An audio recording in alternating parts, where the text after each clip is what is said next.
Hello everyone, welcome to my channel study fair. आशा करती हूँ आप सभी लोग अच्छे होंगे। और आज की जो हमारी क्लास है भारतीय इतिहास के स्वर्णिम युग पर है। और भारत का जो स्वर्ण युग का काल माना जाता है वो गुप्त वंश के राजाओं का माना जाता है। तो चलिए चलते हैं गुप्त साम्राज्य के बारे में। गुप्त साम्राज्य का जो समय काल है वो 275 ईस्वी से 550 ईस्वी तक माना जाता है। गुप्त वंश प्राचीन भारत का सबसे पहला हिंदू साम्राज्य था। लगभग संपूर्ण भारतीय उपमहाद्वीप पर इन्होंने शासन किया और इनकी अवधि को प्राचीन भारत का स्वर्ण युग कहा जाता है। अब स्वर्ण युग क्यों कहा जाता है? क्योंकि इन्हीं के समय पर संस्कृत भाषा का सबसे ज़्यादा विकास हुआ, कला का सबसे ज़्यादा विकास हुआ। इसके अतिरिक्त मंदिरों का निर्माण सबसे ज़्यादा गुप्त काल समय पर ही माना गया है। और जो आपकी मूर्ति पूजा है, यानी कि लोग धार्मिक और सामाजिक और आर्थिक रूप से, यानी हर तरीके से इस समय पर भारत का विकास हुआ था। गुप्त वंश का उदय नेपाल के यादव राजाओं से माना जाता है और गुप्त वंश के जो संस्थापक हैं वो है श्रीगुप्त। इन्हें कुषाण वंश का सामंत भी कहा गया है। ऐसा माना जाता है कि जो श्रीगुप्त थे यह एक जिसे बोलते हैं स्वतंत्र शासक नहीं थे। हालांकि इन्होंने गुप्त वंश की स्थापना ज़रूर की, बट ये जो है कुषाण वंश के अधीन रहकर ही इन्होंने शासन किया। इसी तरीके से जो इनके बेटे हैं घटोत्कच, उन्होंने भी कुषाण वंश के सामंत के रूप में ही शासन किया। पहली बार श्रीगुप्त ने महाराजा की उपाधि ग्रहण की। यह जानकारी इलाहाबाद अभिलेख से हमें मिलती है। और इन्होंने जो अपनी राजधानी था वो कौशाम्बी को बनाया था। वैसे गुप्त काल की जो पहली राजधानी है वो पाटलिपुत्र मानी जाती है और दूसरी राजधानी उज्जैनी मानी गई है। घटोत्कच भी अपने पिता श्रीगुप्त की तरह कुषाण वंश के सामंत थे, ये तो मैंने आपको अभी बताया था। और रिद्धपुर के ताम्रपत्र अभिलेख में घटोत्कच को गुप्त वंश का पहला शासक माना गया है। तो एग्जाम में ये प्रश्न ज़रूर बन सकता है कि रिद्धपुर के ताम्रपत्र अभिलेख में किस गुप्त वंश शासक को गुप्त वंश का संस्थापक माना गया है? तो घटोत्कच को। और मृगा इंस्क्रिप्शन में चाइनीस जो बौद्ध भिक्षु एत्सिंग है, उन्होंने राजा चीली के बारे में बताया। और ऐसा कहा गया है कि जो मृगा इंस्क्रिप्शन है या मृगा अभिलेख है, जो चीली राजा है वो श्रीगुप्त। गुप्त काल में जो राजदरबारी भाषा थी वो क्या थी? संस्कृत थी। कला एवं स्थापत्य का सबसे ज़्यादा विकास इसी काल में हुआ था, जैसा कि मैंने आपको पहले भी बताया था। अब गुप्त साम्राज्य के कौन कौन से महान शासक हुए हैं? तो गुप्त साम्राज्य के महान शासक हैं, पहला है श्रीगुप्त, दूसरा है आपका घटोत्कच, उसके बाद है आपके चंद्रगुप्त प्रथम। और चंद्रगुप्त प्रथम को ही गुप्त वंश का वास्तविक संस्थापक माना जाता है, क्योंकि ये एक स्वतंत्र शासक थे। समुद्रगुप्त, चंद्रगुप्त द्वितीय, कुमारगुप्त प्रथम और स्कंद गुप्त। और इनके जो आखिरी शासक माना गया है वो विष्णुगुप्त को माना गया है। और इसके बीच में भी स्कंदगुप्त के बाद भी बहुत सारे गुप्त वंश के शासक हुए, लेकिन वो उतने महान नहीं थे। ठीक है, तो जो महान शासक हैं केवल हम उन्हीं के बारे में इस इतिहास में पढ़ते हैं। तो नेक्स्ट है हमारा, अब हम सबसे पहले पढ़ेंगे चंद्रगुप्त प्रथम के बारे में।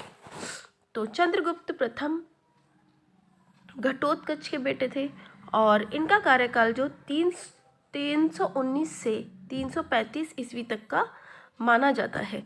देखिए, हम अपनी पीछे वाली स्लाइड पे चलते हैं और थोड़ा सा समझ लेते हैं इस चीज़ को कि जो श्रीगुप्त का समय था वो हमारा 275 ईस्वी से लेके लगभग 300 ईस्वी तक का था। इसके बाद 300 ईस्वी से 319 ईस्वी लगभग, वैसे तो 315 ईस्वी तक, कहीं पे 314 ईस्वी तक ऐसा माना गया है कि चंद्रगुप्त प्रथम का राज्य अभिषेक किया गया था। तो कहीं पे 314 ईस्वी भी है, कहीं पे 315 ईस्वी भी है। और चंद्रगुप्त प्रथम का जो कार्यकाल शुरू होता है वो 319 ईस्वी से होता है और इन्हें ही वास्तविक संस्थापक गुप्त शासक का कहा गया है। तो 319 ईस्वी से 335 ईस्वी तक इनका कार्यकाल माना गया और चंद्रगुप्त प्रथम को ही गुप्त वंश का वास्तविक संस्थापक कहा गया, क्योंकि स्वतंत्र रूप से इन्होंने जो है शासन किया। इन्होंने खुद को मुक्त कराया कुषाणों का, इन्होंने उनकी जो अधीनता थी वो स्वीकार नहीं करी, ना ही उनके सामंत बन के, बल्कि उनका उन्होंने संहार भी किया और मगध राज्य का अधिग्रहण किया। और मगध राज्य का अधिग्रहण किया तो पाटलिपुत्र को अपनी राजधानी भी बनाया और लिच्छवी की जो राजकुमारी थी कुमारा देवी से इन्होंने विवाह किया। 319 ईस्वी में गुप्त संवत चलाया। राजा रानी का सिक्का भी इन्होंने चलाया, यानी राजा रानी का एक इन्होंने सोने का सिक्का चलाया था जिसमें एक तरफ राजा और एक तरफ रानी की चित्र बने हुए थे। और ये पहले ऐसे राजा थे जिन्होंने महाराजाधिराज की उपाधि ग्रहण की थी। गुप्त साम्राज्य का पहला स्वतंत्र और महान शासक इन्हें माना गया है। अपना क्षेत्र इन्होंने गंगा नदी से प्रयाग तक 321 ईस्वी में बढ़ा लिया था। अब इनके बेटे हैं समुद्रगुप्त, जिनका कार्यकाल 335 ईस्वी से 380 ईस्वी तक माना गया है। चंद्रगुप्त प्रथम वे कुमारा देवी की ये संतान थे। इन्हें लिच्छवी दोहित्र के नाम से भी जाना जाता है। क्यों जाना जाता है समुद्रगुप्त को लिच्छवी दोहित्र? का मतलब ये होता है कि दोहित्र यानी उनकी माँ लिच्छवी की बेटी थी, तो दोहित्र यानी ये वहाँ के देवते थे। ठीक है, तो इसलिए इन्हें लिच्छवी दोहित्र के नाम से भी कहा गया है। और इनकी जो पत्नी है उनका नाम था दत्ता देवी और गुप्त वंश का सबसे उदार वीर योद्धा और प्रतापी सम्राट इनको माना गया है। पूरे भारतवर्ष से लेकर हिंद महासागर तक ही इनका साम्राज्य फैला हुआ था और यहाँ तक कि जो दक्षिण भारत के राजा थे उन्हें भी हराकर उनसे कर लेकर उन्हें बहाल कर दिया था। उन्होंने समुद्रगुप्त मतलब इतने दयालु थे कि उन्होंने पहले तो दक्षिण भारत के राजाओं के साथ युद्ध किया और उन्हें युद्ध में हराने के बाद उन्होंने उनको बाद में मतलब उनकी जो साम्राज्य था या उनका जो राज्य था उन पर कब्जा ना करके उनसे केवल टैक्स लेकर ही उन्हें बहाल कर दिया था। और ऐसे पहले शासक भी माने जाते हैं जिन्होंने कभी कोई युद्ध नहीं हारा। और जावा पाठ में इन्हें तंत्रिक मंद का कहा गया है। तो अगर परीक्षा में प्रश्न आता है कि जावा पाठ में किस गुप्त वंश शासक को तंत्रिक मंद का कहा गया है, तो हमारा जो उत्तर होगा वो होगा समुद्रगुप्त। इतिहासकार विंसेंट स्मिथ द्वारा रचित पुस्तक अर्ली हिस्ट्री ऑफ इंडिया में समुद्रगुप्त को भारत का नेपोलियन भी कहा गया। समुद्रगुप्त को कविराज भी कहा जाता है और ऐसे कहते हैं कि उन्होंने कई छंदों की रचना भी की। वीणा बजाते हुए चित्र का सिक्का भी इनका मिला है। और इलाहाबाद प्रशस्ति में जो इनके दरबारी कवि थे हरिशेन समुद्रगुप्त के, उन्होंने समुद्रगुप्त के साम्राज्य की चर्चा भी इलाहाबाद प्रशस्ति में की है।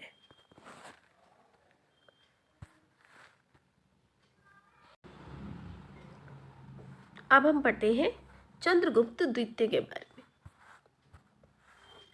चंद्रगुप्त द्वितीय जो थे, देखिए चंद्रगुप्त प्रथम समुद्रगुप्त के पिता, और समुद्रगुप्त क्योंकि अपने पिता से इतने प्रभावित थे, या अपने पिता से इतना प्रेम था कि उन्होंने भी, वैसे उन्होंने अपने बेटे का नाम तो देवगुप्त रखा था, लेकिन चंद्रगुप्त द्वितीय कौन है? समुद्रगुप्त के बेटे। और चंद्रगुप्त प्रथम कौन है? समुद्रगुप्त के पिता। तो यह समुद्रगुप्त का बेटा था। पत्नी जो है, चंद्रगुप्त की पत्नी का नाम है ध्रुव स्वामिनी या ध्रुव देवी। इन्हें न्याय के लिए बहुत प्रसिद्ध माना जाता है, और न्याय का सिंहासन चंद्रगुप्त द्वितीय पर आधारित ही पुस्तक है, देवी चंद्रगुप्तम। अब देवी चंद्रगुप्तम के रचयिता कौन है? तो विशाख दत्त, जिन्होंने मुद्रा राक्षस भी लिखी है। ठीक है, तो मुद्रा राक्षस का ही एक पार्ट है देवी चंद्रगुप्तम, जिसमें उन्होंने चंद्रगुप्त द्वितीय के जीवन के बारे में उल्लेख किया है। और चंद्रगुप्त द्वितीय ने विक्रमादित्य, परम भट्टारक, परम भागवत और महाराजाधिराज की उपाधि धारण की थी। इनके समय काल में ही हिंदू धर्म का सबसे ज़्यादा विकास हुआ। इसके अतिरिक्त संस्कृत भाषा का विकास भी इनके समय पर ही सबसे ज़्यादा हुआ था। अब गुप्त काल में संस्कृत भाषा का विकास अत्यधिक हुआ। संस्कृत भाषा के 9 विद्वान चंद्रगुप्त द्वितीय के ही राजदरबारी थे, जिनमें कि शपणक, कालिदास इनके राजदरबारी कवि थे, जिन्हें भारत का शेक्सपियर भी कहा जाता है। और इन्होंने अभिज्ञान शाकुंतलम, मेघदूतम की रचना की। और वराहमिहिर जो कि एक खगोल शास्त्री माने गए हैं, शंकु, अमर सिंह, वरुचि, धनवंतरी एक चिकित्सक थे, बेताल भट्ट और घटकर। तो ये 9 इनके राज दरबारी थे। और फाहयान चीनी यात्री, जिनकी पुस्तक का नाम है फो क्यू की, उसमें उन्होंने चंद्रगुप्त द्वितीय के बारे में बताया है। और ऐसा उन्होंने कहा है कि चंद्रगुप्त द्वितीय के समय पर ही वो भारत आए थे। और गुप्त काल में चांदी के सिक्के, चंद्रगुप्त द्वितीय ने ही पहली बार चांदी के सिक्के चलाए थे, जिन्हें रुपयक के नाम से जाना जाता था। इसी तरीके से जो गुप्त समय के काल पे सोने के सिक्के चलते थे, उन्हें दिनारस या दिनार, ठीक है, सोने के सिक्के को दिनारस या फिर दिनार कहा जाता था। चंद्रगुप्त द्वितीय ने अपनी दूसरी राजधानी उज्जैनी को बनाया। जैसे कि मैंने आपको पहले बताया था कि मगध साम्राज्य पर इन्होंने अपना अधिकार किया। इसके अतिरिक्त उनकी जो पहली राजधानी थी वो पाटलिपुत्र थी, और जो दूसरी राजधानी थी चंद्रगुप्त द्वितीय ने उज्जैनी को बनाया। अरब सागर तक साम्राज्य को विस्तृत किया। कुषाणों का इन्होंने भी संहार किया। दिल्ली के महरौली में स्थित लोहे के स्तंभ, जिसे हम विष्णु ध्वज के नाम से भी जानते हैं, उस पर एक चंद्र नाम के राजा का लेख उत्कीर्ण है। इतिहासकारों का मत है कि वह चंद्रगुप्त विक्रमादित्य या फिर चंद्रगुप्त द्वितीय का नाम ही वो है वर्णित है। तो जो अब आगे के जो शासक हैं उसके बारे में हम अपनी अगली क्लास में पढ़ेंगे। और गुप्त काल से संबंधित जैसे उनकी मूर्ति कला से और क्या क्या निर्माण हुए और क्या क्या चीज़ें हुई और किन किन लेखकों ने कौन कौन सी पुस्तकें गुप्त काल के समय पर लिखी, तो उन सब के बारे में हम अपनी नेक्स्ट क्लास में पढ़ेंगे। अब इनसे संबंधित जितना हमने पढ़ा है उससे संबंधित प्रश्न हम देख लेते हैं। गुप्त वंश का वास्तविक संस्थापक किसे माना गया है? तो श्रीगुप्त, घटोत्कच, चंद्रगुप्त प्रथम या चंद्रगुप्त द्वितीय। तो जैसे कि हमें पता है कि श्रीगुप्त और घटोत्कच कुषाणों के सामंत थे, ठीक है, यानी वे स्वतंत्र शासक नहीं थे। तो चंद्रगुप्त प्रथम को गुप्त वंश का वास्तविक संस्थापक माना गया है। अब नेक्स्ट प्रश्न है, गुप्त काल में राज दरबारी भाषा कौन सी थी? तो अभी हमने पढ़ा था कि गुप्त काल में राज दरबारी भाषा कौन सी थी? संस्कृत। और सबसे ज़्यादा गुप्त काल में ही संस्कृत भाषा का विकास हुआ। प्रयाग प्रशस्ति के लेखक कौन थे? सुश्रुत, चरक, कालिदास या हरिशेन? तो इसका जो हमारा सही उत्तर होगा वो होगा हरिशेन। इसे हम इलाहाबाद प्रशस्ति भी बोलते हैं और प्रयाग प्रशस्ति भी बोलते हैं, तो किसी भी तरीके से कंफ्यूज नहीं होना है। अब नेक्स्ट है इतिहासकार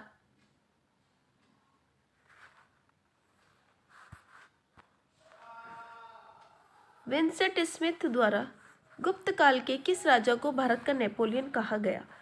चंद्रगुप्त प्रथम, समुद्रगुप्त, चंद्रगुप्त द्वितीय या कुमारगुप्त? तो इसका जो हमारा सही उत्तर होगा वो होगा समुद्रगुप्त को भारत का नेपोलियन विंसेंट स्मिथ द्वारा कहा गया।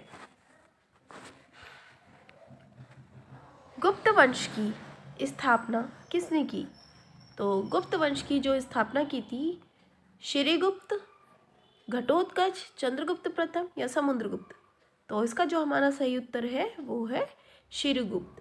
अगर गुप्त वंश के संस्थापक की बात हो तो श्रीगुप्त, और अगर गुप्त वंश के वास्तविक संस्थापक की बात हो तो नाम आएगा चंद्रगुप्त प्रथम का।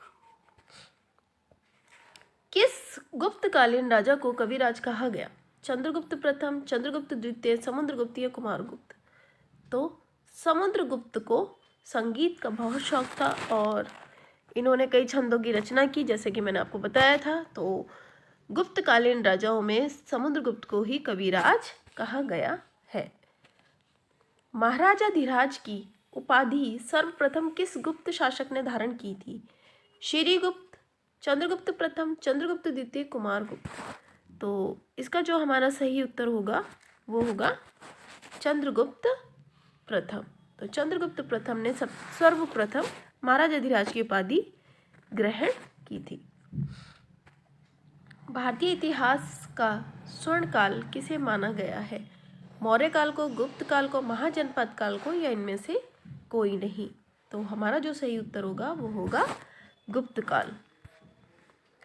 बाल विवाह प्रथा शुरू हुई थी। तो देखिए, बाल विवाह प्रथा हमारी वैदिक काल में नहीं शुरू हुई, ना ही महाजनपद काल में और ना ही मौर्य काल में। तो बाल विवाह प्रथा की जो शुरुआत होती है वो हमारी होती है गुप्त काल से। अब नेक्स्ट क्वेश्चन है हमारा, गुप्त संवत की शुरुआत 319 ईस्वी में किसने की? श्रीगुप्त, चंद्रगुप्त प्रथम, समुद्रगुप्त या चंद्रगुप्त द्वितीय? तो इसका जो सही उत्तर होगा वो होगा चंद्रगुप्त प्रथम। आई होप आपको आज की क्लास अच्छी लगी होगी। तो अगर आपको मेरी क्लासेस पसंद आती हैं तो मेरे चैनल को लाइक कीजिए, सब्सक्राइब कीजिए, शेयर कीजिए। और मेरा टेलीग्राम चैनल है स्टडी फेयर, आप उसको ज्वाइन कर सकते हैं। उसको आप पर मेरी जितनी भी क्लासेस, प्रीवियस क्लासेस हैं, उसके PDF और उनके नोटिफिकेशन मिल जाएंगे। Thank you.